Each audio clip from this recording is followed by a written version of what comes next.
골프 치시는 분들은 잘 아시겠습니다만은 골프장에 가면 벙커라는 게 있습니다. 가는데 중간중간에 모래 웅덩이가 있어요. 그게 왜 있어야 됩니까, 여러분? 그거 없으면 파란 잔디가 좀 보기 좋습니까? 골퍼들이 훨씬 더 치기 쉽지 않겠습니까? 골프장에 가서 벙커만 보면 이해가 안 돼요. 왜 여기에 모래가 있어야 하는지. 그러나 높은 데서 골프장의 큰 틀을 놓고 보십시오. 그 벙커가 있음으로 해서 골프를 치는 사람들은 더 정교하게 칠 수밖에 없어요. 그것을 피해가기 위해서는 기량을 키울 수밖에 없단 말이죠. 그런 벙커에 빠져도 볼을 끄집어낼 수 있게끔 되기 위해서는 보통 실력을 가지고는 안 된단 말이죠. 더 훈련해야 된단 말이죠. 그러면 모래 웅덩이만 보면 여기에 왜 있어야 되는지 도저히 이해가 안 되지만 골프장 전체의 큰 구도를 놓고 보면 벙커야말로 골퍼들의 실력을 길러주기 위한 대단히 중요한 도구 역할을 하고 있다는 사실을 알게 됩니다. 또 이렇게 우리가 한번 생각해 보십시다. 부자 아버지가 있습니다. 어릴 때부터 자식이 용돈 달라는 대로 돈을 줬습니다. 그 자식이 돈의 귀함을 알겠습니까? 모르죠. 여러분, 돈의 귀함을 모르고 돈 속에 있으면 돈 때문에 타락하는데 그때는 길이 없습니다. 그렇죠? 돈의 귀함을 모르고 돈에 둘러싸여 살면 돈 때문에 반드시 타락하는데 그때는 인생 자체를 망친단 말이죠. 그래서 어느 날 아이고 내 자식을 잘못 키웠구나. 아빠가 뒤늦게 알았습니다. 어떻게 해야 될까요? 돈 안 줘야죠. 그 자식이 30살이든 40살이든 정말 돈의 가치를 알 때까지는 돈을 안 줘야 합니다. 그러면 이미 버릇이 나쁘게 했던 자식 같으면 아버지한테 와서 칼부림을 하는지도 모르죠. 거기에 넘어가면 안 되죠. 그 자식을 바로 세우려면 그 자식이 알 때까지 돈을 주면 안 돼요. 그런데 더 지혜로운 아버지는 어떻게 하겠습니까? 어릴 때부터 계속 돈을 주다가 그 자식 다 망친 뒤에 뒤늦게 후회하면서 돈을 안 주고 서로 불화를 일으키기보다 지혜로운 아버지라면 어릴 때부터 자식으로 하여금 돈의 가치를 알게 해주겠죠. 어떻게 해야 돈의 가치를 압니까? 가난을 경험하면 돼요. 그래서 제가 알기로는 미국에서 뜻있는 부자들은 자기 자식이 방학 때가 되면 먼 지방에 가서 혼자 떨어뜨리고 온다 그러죠. 여러분, 미국 대륙이 동서가 5,000km잖아요. 그게 서울, 부산의 10배보다 더 멀단 말이죠. 가령 동부에 있는 부자 아버지 같으면 고등학교 다니는 자식을 방학 때 서부에 가서 데려다 놓고 떨어뜨리고 그냥 가는 거죠. 너 혼자서 5,000km 오라는 겁니다. 구걸을 하든 어디에 쓰레기통을 뒤지고 먹든 걸어오든 아르바이트를 하든 방학 끝날 때까지 집에 오라는 겁니다. 그런 훈련을 받으면 그 자식의 생각이 달라지겠죠. 그죠? 이렇게 누군가는 걱정할 수 있어요. 야, 그러다가 그 자식 큰일 나면 어떡하냐? 괜찮아요. 왜?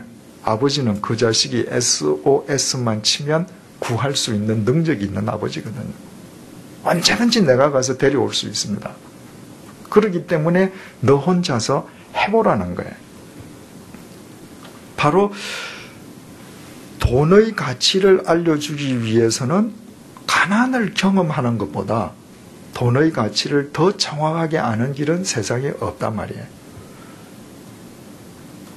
여러분, 선의 의미를 알지 못한 채 선 속에서 인간이 타락하면 거기에도 길이 없습니다. 내가 누구로부터 선한 대우를 받는데 이것이 선이라는 것을 깨닫지 못할 때 오히려 전혀 예상 밖의 역현상이 일어나는 거예요.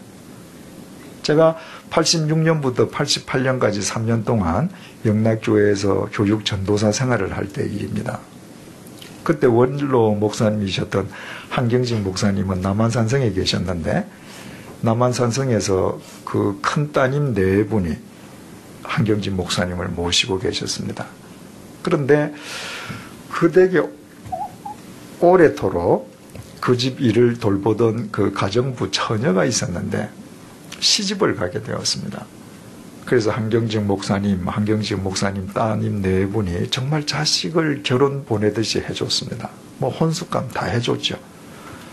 그러니 그 처녀는 그 댁에 있으면서 월급으로 받은 돈은 1원도 쓰지 않고 저금 통장 가지고 이제 시집을 갔죠. 그런데 시집을 가고 나서 일주일이 멀다 하고 남한산성에 가는 거예요. 뭘 사야 될 테니까 돈 주라. 뭐 애 가졌는데 뭐 준비해야 되니까 돈 주세요. 그게 다 응해 줬습니다. 그런데 어느 날 그 여자의 남편 되는 사람이 와서 개인 택시 사업을 해야 되겠으니까 개인 택시를 뽑아달라고 부탁을 한 겁니다. 그 개인 택시는 요즘은 모르겠습니다만은 당시에 개인 택시를 뽑기 위해서는 점수가 있어야 되잖아요. 자격이 있어야 되잖아요. 몇 년 이상 택시를 몰아야 되고 그 다음에 사고가 없어야 되고 이 점수 가산제로 그 점수를 딴 사람만 개인 택시를 신청해서 그것도 기다려야 되거든요. 그래서 한경직 목사님의 사위 되시는 분이 처음으로 거절을 했어요. 자, 이건 내가 들어줄 수 있는 부탁이 아니다.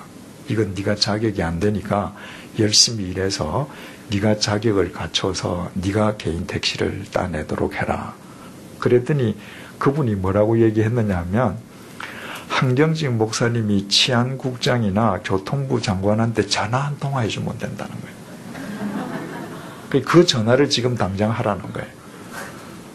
그러니까 사위가 이제 중간에서 막은 거죠. 한 목사님이 어떻게 그런 전화를 하실 수 있겠느냐. 그 자리에서 그 남자가 반발을 한 겁니다. 아니 무슨 평생 사랑 운운하더니 이거 사랑도 없고 이 먹고 살고자 하는데 이 부탁 하나 안 들어주느냐. 그리고 가서는 계속 개인 택시를 뽑아달라고 연락하고 이제 사위 되시는 분은 계속 거절하고 나중에는 어떤 일까지 있었느냐 하면요. 그분이 영락교회에 와서 목사관에 뛰어들어가서 유리창 깨고요. 내 처가 평생을 한 목사님 집에서 일생을 바쳤는데 나를 홀대하고 부탁 하나 안 들어준다고 신문사에 투서하고 그랬습니다. 제가 근무할 때 일이에요. 한마디로 말하면 그 사람 부부는 선 속에서 선의 의미를 모르고 선으로 인해서 타락한 사람들입니다. 그 사람들이 어떻게 해야 바른 인생을 살까요? 그런 인생을 살다가 임자 한 번 제대로 만나면 한 목사님한테 행패 부리듯이 누구한테 행패 부렸다가 정말 한 번 혼쭐 나고 나면 한 목사님 가족이 자기들을 얼마나 선대하고 사랑했는지 비로소 깨닫겠죠. 그죠? 이제 이해가 되십니까? 하나님께서 왜 사탄을 있게 하시고 왜 악을 있게 하셨는가? 바로 그 속에서만 하나님의 선하심과 하나님의 사랑과 인간에 대한 하나님의 은혜가 얼마나 크고 아름답고 위대한지가 비로소 정확하게 투영되게 되는 것입니다.